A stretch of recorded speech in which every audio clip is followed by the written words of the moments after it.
want to thank once again, really the city as a whole. I mean, we have seen a tremendous amount of unity, both from the mayor's leadership, city council, other city bureaus, our regional partners, and our state partners, really to set us up for success today. So I just want to express my appreciation for that, and for the men and women of the Portland Police Bureau that are working long days right now and adjusting their schedules and sacrificing their personal time to be available to support the city and the community. So I'm really grateful for that as well. But questions? How are you guys preparing? I mean, we kind of go back to what we've seen over the last 4 or 5 years. How are you guys getting ready for tonight? Really, the next couple of nights, because we're not going to.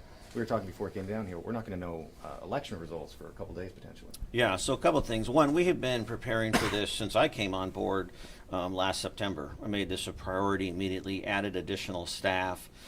We've obviously talked about reconstituting the rapid response team.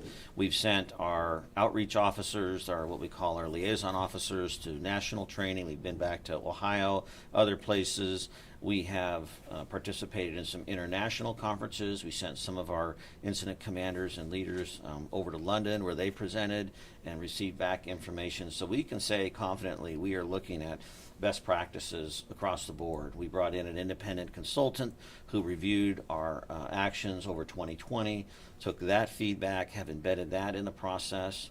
We've also done a tremendous amount of training just on the ground with our members around mobile field forces, which are patrol response, as well as the rapid response team getting monthly training. And then, finally, we have, been working really diligently and closely with the community. We've been in conversations with numerous groups, both activist groups, business leaders, neighborhood associations, being very transparent, universities and university presidents, really just being clear about what our expectations are, and then soliciting their input and their feedback about what their expectations are of us, and being responsive to that. It's really, I think, put us in best possible position for today.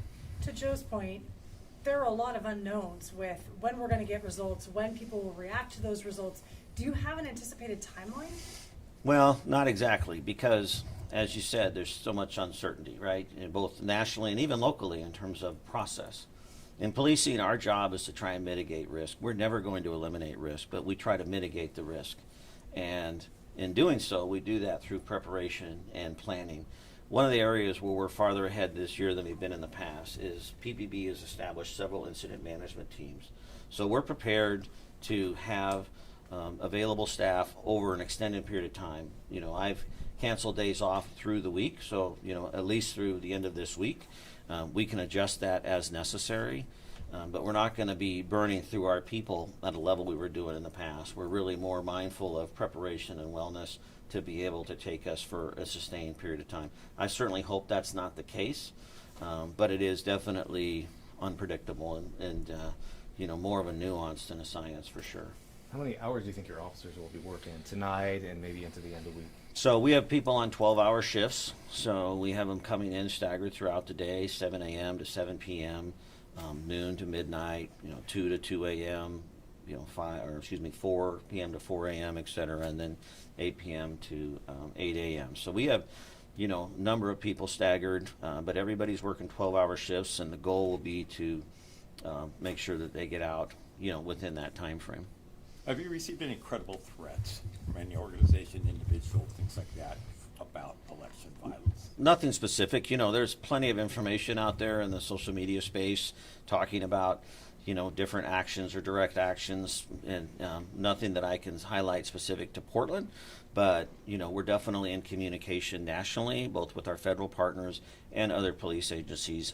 I'm in regular contact the last 24 hours with other police chiefs around the country, as well as the FBI. So there's a real increased amount of information sharing and an increased amount of commitment for a safe and equitable election. The conversations that I'm having with chiefs across the country, regardless of the community they're serving, are all striving for the same result, which is a safe environment where people can participate in the democratic process, have their vote counted, have it be seen as a legitimate process, and moving forward to whatever the outcomes might be. The boarding up of downtown, we're seeing businesses take steps. Right. And then I think the e-scooters aren't allowed in the downtown area, is that right? I'm not aware of the e-scooter decision. I can get back to you on that, Sean. All right. But yeah, we have seen businesses taking steps to board up, and I fully understand that need for that preparation, right? The responsibility they have to their own business and to their customers, et cetera, certainly makes sense to me, because we cannot promise that there won't be violence. We can't promise that there won't be vandalism. We've made it clear that we are going to interdict that behavior to the best of our ability and stop that as soon as possible and have people be arrested and charged appropriately. But I can't promise that to anyone, and so I understand why businesses are taking these steps. We've made a decision as a city, for example, we're not doing that with city properties at this point.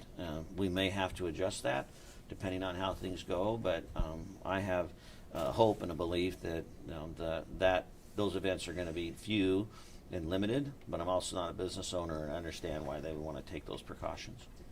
Have you set any thresholds for requesting assistance from the state and federal government? Well, we have already, in partnership with the state. I've spoken with the state police superintendent this morning, Casey Cotting. Spoke with the governor a few weeks ago. We have great support and advocacy both from her and from our OSP partners. We do have state police teams that will be on the ground with us here today and throughout the course of the week, so thank you for that participation. In terms of the federal role, obviously we're speaking with the FBI in terms of intelligence information and sharing. And the Federal Protective Service, I spoke to their director who's responsible for Northwest. Federal Protective Service is the uniform component you see over at the Edith Green building or the Gus Solomon building. They have police cars and uniform people downtown, so we'll work with them. But there's no intention on our part to call upon the federal government or to seek assistance from the federal government from an on-the-ground standpoint, from an officer standpoint. This is really an event that's going to be managed by the Portland Police Bureau and the state police, and our regional partners are going to support us by providing response to calls for service when we can't get to them. So Portlanders who still have crisis and need an emergency response will have a police response thanks to our neighboring agencies.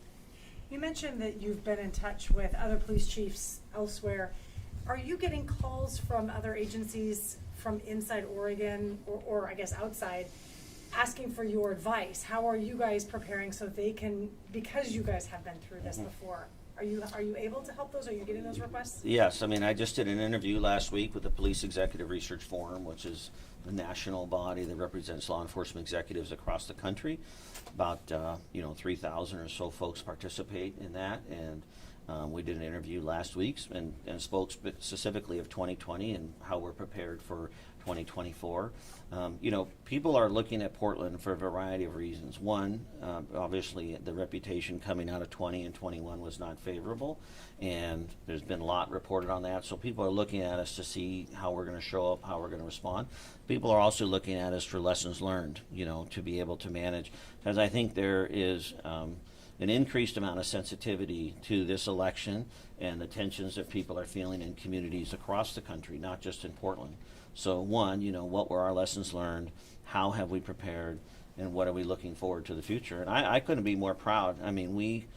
When you look across the country, I have not seen personally the unification that we're seeing here from, folks across the board, really in alignment about our intended goals.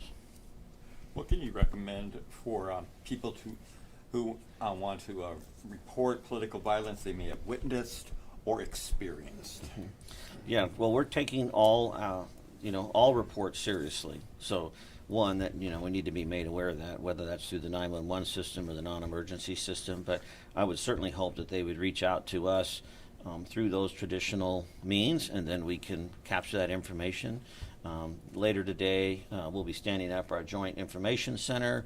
We'll be putting out a lot of information and resources and contact info, so if people have concerns, they're going to have various pathways to be able to get both to us as well as other city bureaus.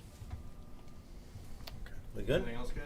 I think we're good. Beautiful. Appreciate Thank you. you. guys. All right. Thank you so much. Nice job today. Good And luck. Sean, just to Thank you, sir. clarify that, PBOT is obviously